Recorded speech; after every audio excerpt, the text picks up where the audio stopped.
Welcome. Today we're talking about the signs of high cholesterol that are often ignored. Many people ask, how do I know if my cholesterol is high?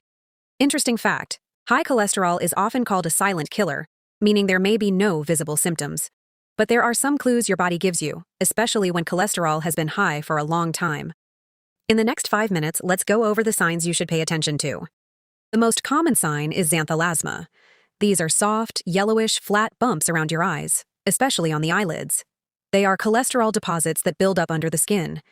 If you or someone in your family has these bumps on their eyelids, they're not painful, just visible. It could be a warning sign of high cholesterol. This often happens due to familial high cholesterol. Note, don't diagnose yourself based only on these bumps, but if you see them, get a blood test right away.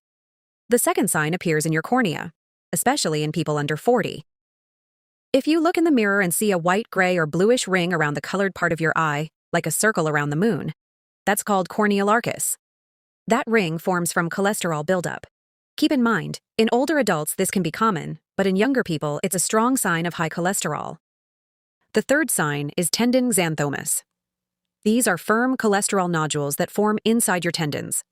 Common places: the back of your heel, knees, elbows, or the backs of your fingers. These lumps are usually painless but feel hard to the touch. They are seen in cases of extremely high cholesterol, such as familial hypercholesterolemia. When high cholesterol creates plaque in your arteries, blood flow to your legs decreases, a condition called peripheral artery disease.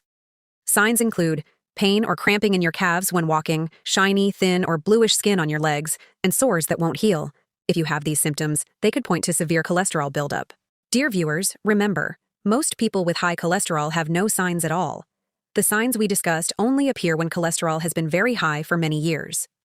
The best approach, starting at age 20, get a blood test every 4 to 6 years, more often if you have a family history of high cholesterol or heart disease.